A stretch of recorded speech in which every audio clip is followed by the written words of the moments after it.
number one, you may get started with your presentation. Would you please remember the time limit? Okay, go ahead, please. Thank you. Imagine a peaceful world. I bet it looks different to all of you. Maybe some of you feel the sun beaming down on you, or hear the waves crashing into the shore. Some of you probably see a community bonding, freedom of expression, or equality. For me, I see all people living in harmony, accepting their differences and understanding that that is what defines us as being human, creating relationships founded on trust and using our different experiences to unite and strengthen us. Unfortunately, as the world continues to expand and develop, the global peace follows a downward trend. The Global Peace Index of countries for the past 9 years has been decreasing. I think as youth, we can bring our unique perspectives together to try to reverse this. Even just looking around now and watching my competitors' submissions, we all have different ideas and different medians, yet our outlooks are similar. Just starting these discussions can spark so much change, and I'm grateful to be a part of it. So I wanted to thank all the organizers, the judges, and the participants for all the time they put in.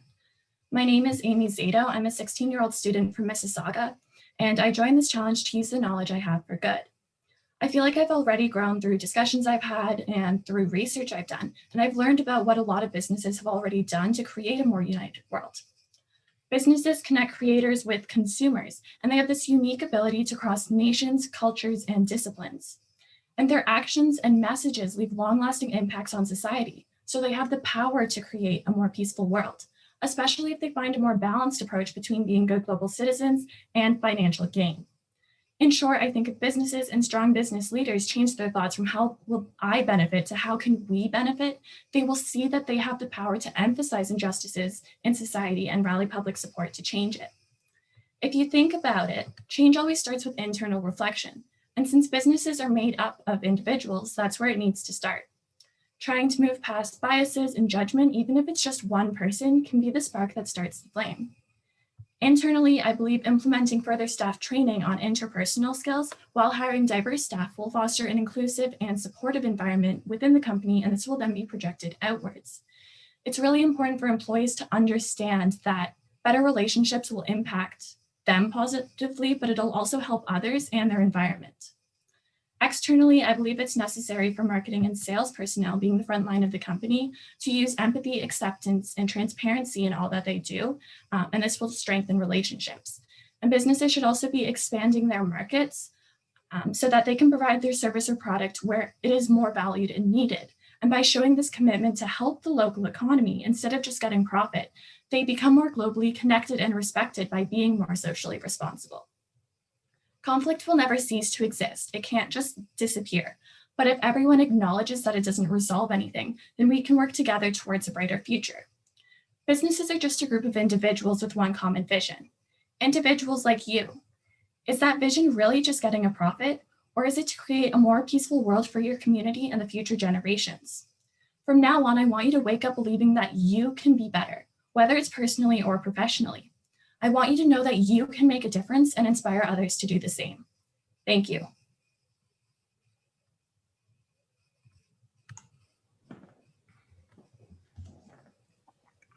Wonderful. Thank you, Amy.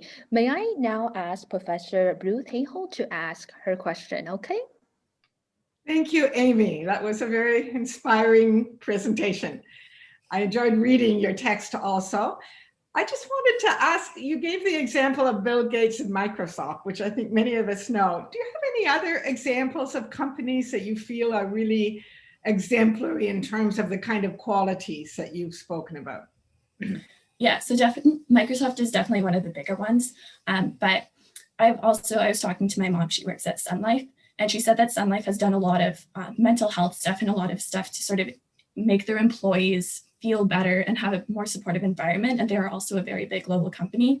And they've been like rebranding to show how they are for the community. So stuff like that, I think, is really important. Another big story is Tom's, how when you buy a pair of their shoes, they donate one to countries in need. They've donated thousands of pairs of shoes. And I think that's really incredible that they're trying to help and they're showing that they are involved and worried about the state of the world and they're trying to make it better.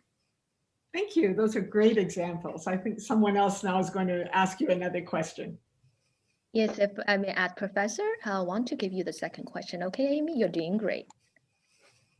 Hi, Amy. That's a very well presented talk, and then also I enjoy reading your essay there. So I'm just wondering whether you could help us to to intel what is this customer experience maturity, if you don't mind to explain that a little bit.